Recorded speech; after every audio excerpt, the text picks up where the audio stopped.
quand même nekk dafa doon information bi nga xamante ne information à chaud la léegi la am ñu wax tamit ci président Diomaye bu dissoudre commission nationale du dialogue des territoires dissoudre na ko tamit nekk commission bi nga xamante ne sax Benoît Sambou moom moo ko jiite woon quand même Sada est-ce que nekkuñu ci dynamique gu fexe par exemple yaxanal ay koppalu réew mi voilà pour par rapport à cette dissolution. waaw ben c'est que tu sais man j'ai même pas compris hein parce que man dama jàpp ni que dafa am yenn instance yoo xamante ne par rapport également au rôle yi ñuy joué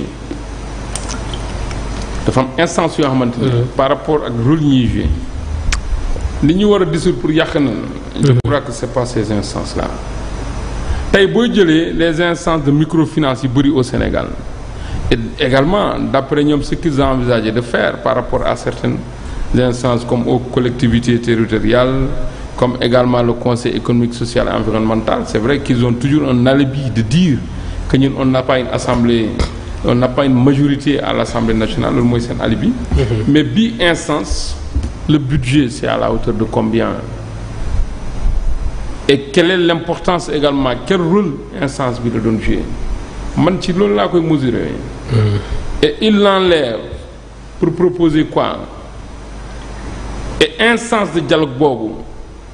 Qu'est-ce que ça dérange par rapport ak li ñoom li ñu nekk ni di dérouler. mais ay koppar pour yaxanal nationaliser les dépenses de l'État. déggoo li ma la wax ma ne la je suis parfaitement d'accord que quand il s'agit des instances budgétivores dañ ko dindi mais instance ñoom yi ñu doon wax instance budgétivore mais ils continuent toujours à les occuper amul benn comme ay comment on appelle ça encore les DER. Les trucs de microfinance et autres yëpp nommé nañ fa seeni nit LONASE bi ñu waxoon dafa aram jënd nañ ci ak yeneen yoo xamante c'est des structures qu'ils pouvaient regrouper et c'était ça d'ailleurs ñoom seen politique on va regrouper toutes ces structures de financement on va regrouper toutes ces instances yoo xamante ne c'est une sorte d'enrichir des personnes mais boobu léegi déggoo ñu wax ci li ñuy def c'est de nommer des personnes à ces instances-là mais instance boo xamante ne ñoom xëy na amuñu le profil pour ça wala xëy na même bu ñu fa indee le profil am na loo xamante ne amul ko njëriñ il dissout ça man loolu rek laa gis ah. ok loolu rek laa gis. kon da nga jàpp ni c'est pas pour yaxanal nationaliser les dépenses de l'État aussi. je ne vois pas je ne vois vraiment pas la pertinence de dissoudre cette instance-là d'autant plus que boo xoolee seen budget c'est insignifiant par rapport aux autres instances et il joue un rôle très important quand même par rapport au dialogue social et depuis bi ñu leen installé ba léegi même si quelque part doo leen dégg lu bëri parce que instances yu bëri noonu yu mel noonu soxla woon leen dégg ce qu'ils font ils le font dans la plus grande discrétion c'est ça aussi le dialogue social. Voilà. Bon, comme le président a décidé de dissoudre il ne voit pas l'importance on apprécie. Voilà Dramé par rapport à ça. dissolution kuréel boobu noonu Benoît Sambou jiite noo ko jàngatee. dama gis ne dafa yéex. dafa yéex trop parce que gis nga réew mi Pape Moustapha bari na fi ay instances yoo xam ne ay institutions yoo xam ne comme ni mu ko junjee léegi ay institutions budget naka lañ koy waxee sax nga baal ma ci kàddu. budgétivore la.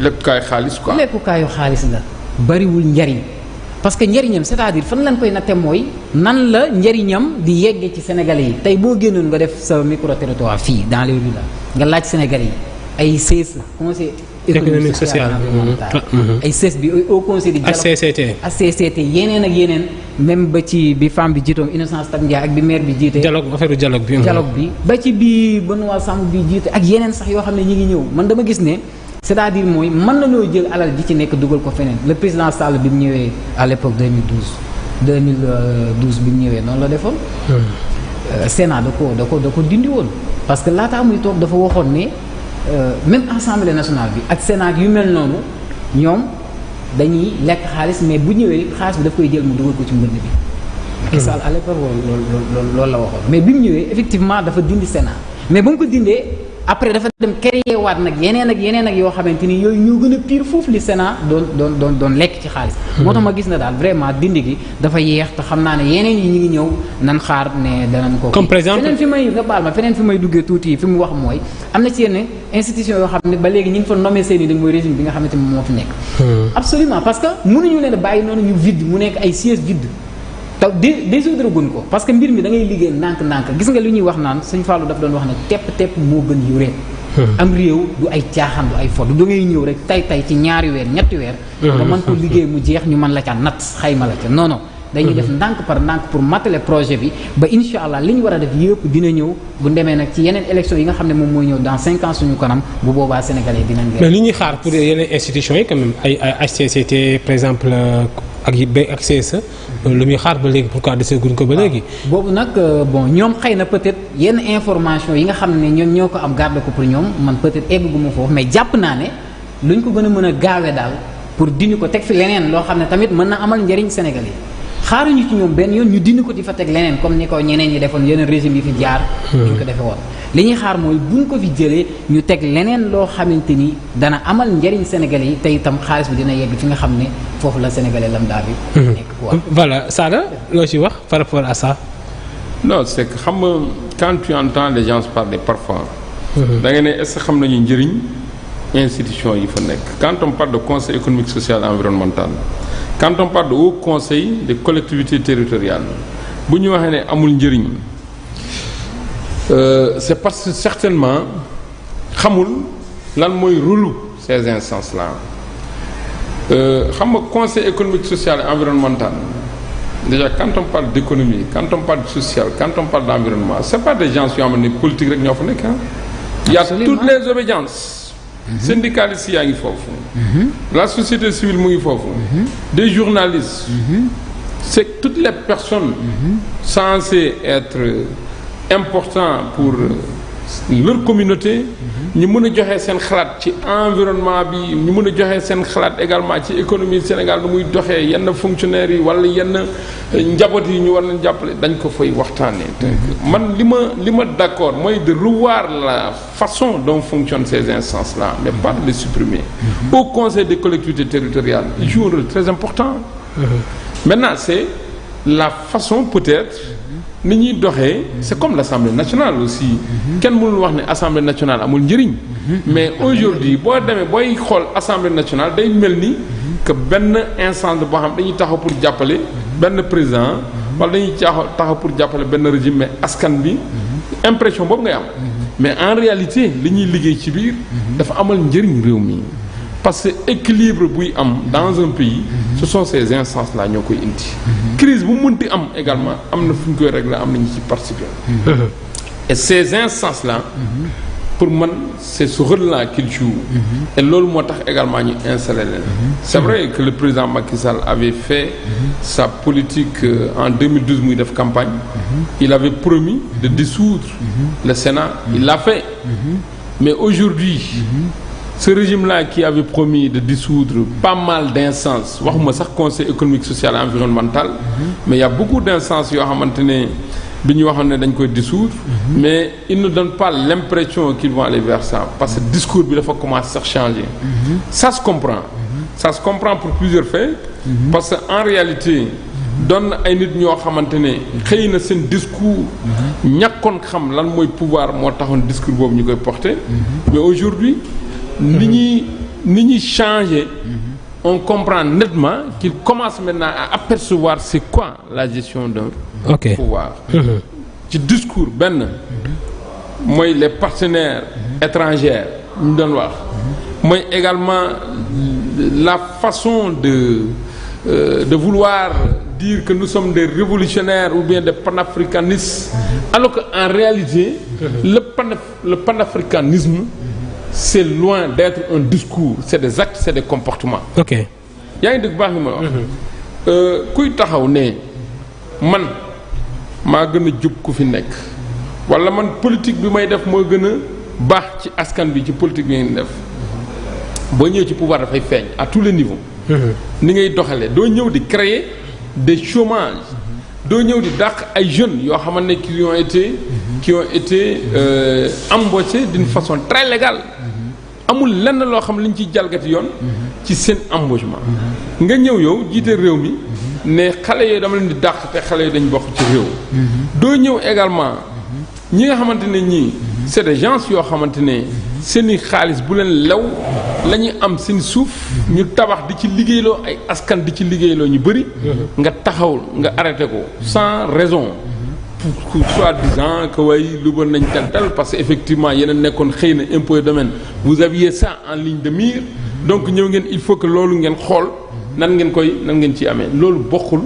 ci njub. donc discours bi dafa changé ci aspect yooyu yëpp. voilà nga taxaw newoon que ce soit Banque mondiale que ce soit FMI. ñooñu ñëpp. voilà ay nit ñi yoo ay instance la yoo xamante ne amuluñu benn njëriñ ñun. on va se débarrasser d'eux. voilà daa am lu Ousmane Sonko. ce qui se passe. dafa am lu Ousmane Sonko voilà daa am lu Ousmane Sonko waxoon Sada par rapport ak journée de lancement nettoyage mu ni par exemple dëkk bi est en ruine loolu noo ko jàngatee jafe-jafe koom-koom bi fii mu ne. voilà c'est que xam nga. balaa Dramé naa ñëw ci yow léegi nii xam nga Moustapha c'est que man parfois damay toog damay tiit mooy lan parce que boo yoree réew. et tu continues également à toujours que ngay def semblant que lii moo am pour nit ñi bàyyi ci yow xel dafa garaaw xam nga dëkk bu nekk ci ruine.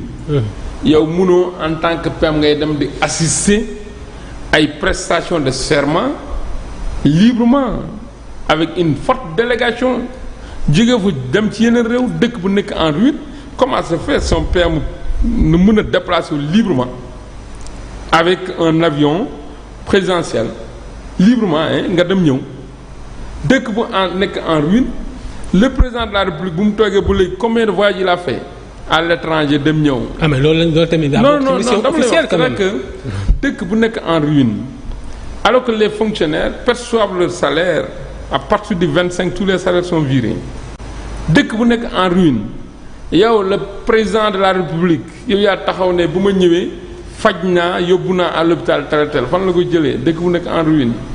dëkk bu nekk en ruine un PM qui se permet de s'entourer de 21 conseillers kenn ku nekk nga koy fay son salaire dëkk bu nekk en ruine.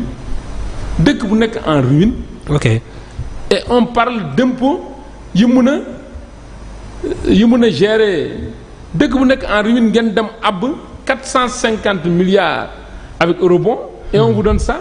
vous dites que dëkk boobu dafa nekk en ruine. ok c'est grave kon nga jàpp ni kàddu yooyu teguwul. xam nga ku nekk en ruine mooy koo xamante ne yaakaar na ni exemple yi mu war a jël.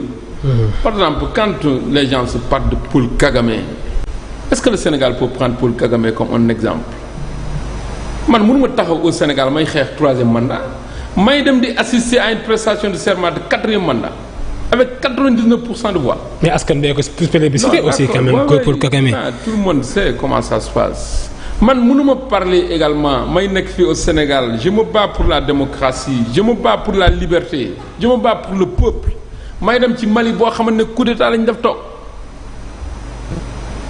je me bats également pour une liberté. ok amul ñi may wax lu dul Burkina est-ce que ça c'est des exemples pour quelqu'un qui se dit que man je suis. ce qu'il réclame. Voilà.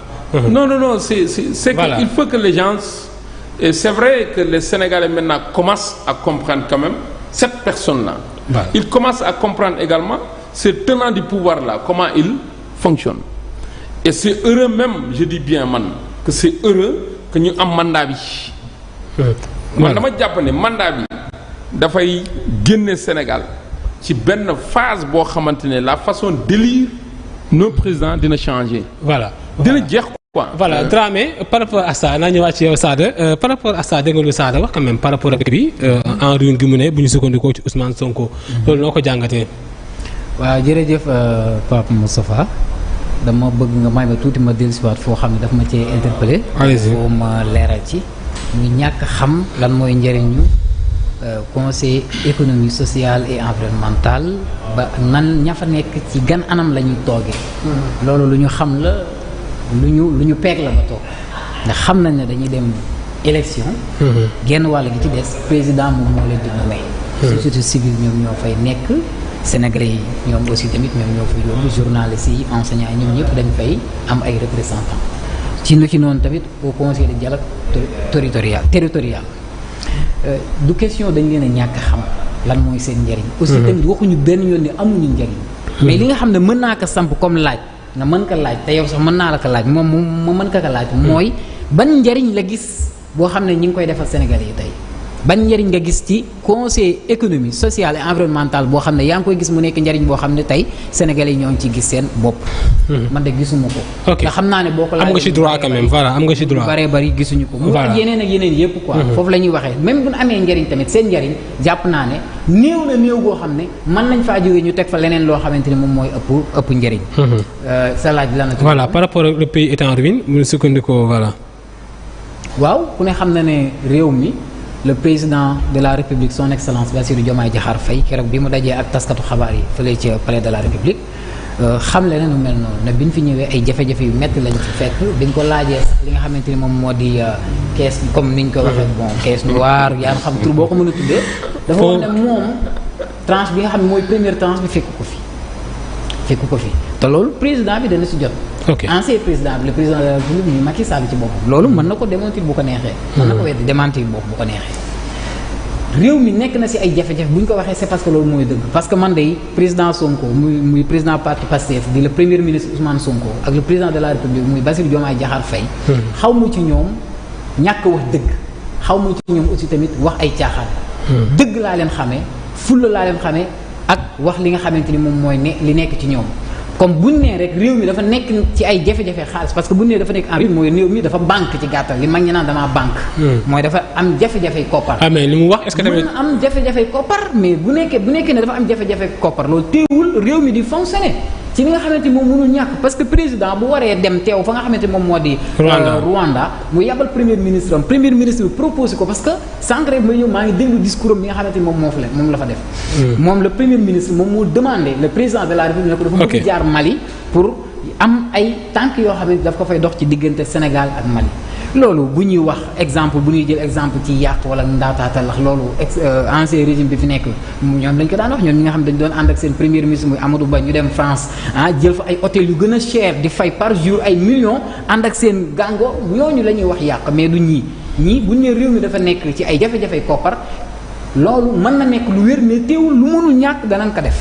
lu mooy voyager quoi mais quand même ñuy voyager avion présidentiel bi quand même voilà est-ce que tamit loolu jàpp nga ne dëkk bi am na ay jafe-jafe fi mu ne ñu ngi fay salaire de. dëgg yàlla avion présidentiel bu ñu ko voyager wu loo bëgg mu dem jël avion commercial bu ñu ko deful lan lay def dafa nekk ci service réew mi demul doxi ji soxla boppam.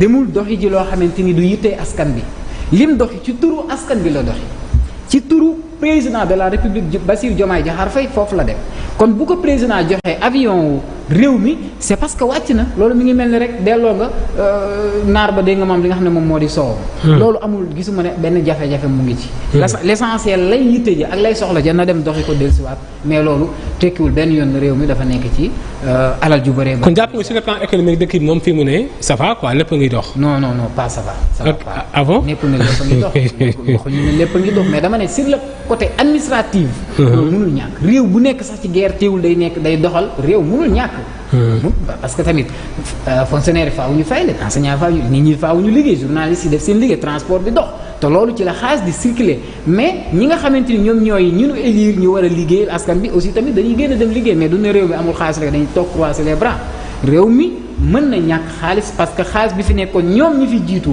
ndaataata laxe nañ ko demee nañ ko ay grand théâtre demee ko ay lamb demee ko ay si fowukaay yooyu ñeneen ñi sax ñi ngi leen ci tudd yoo xamante ni duma ko wax fii yooyu vraiment ak ñoo xam ne sax ñu ngi tudd ay millions yu bëree bëri ñu koy sàcc seen kër. ñi nag kenn oui. ñu koy sàcc seen kër. nga wax ne c'est grave hein. ban député bu jegee loolu nekk proche du président lañ fi waxoon fële ci dëkk village natalam ne tant de millions sàcc nañ ko këram. proche du président Macky Sall kan la. lan lañ fi tuumaaloon Farba Ngom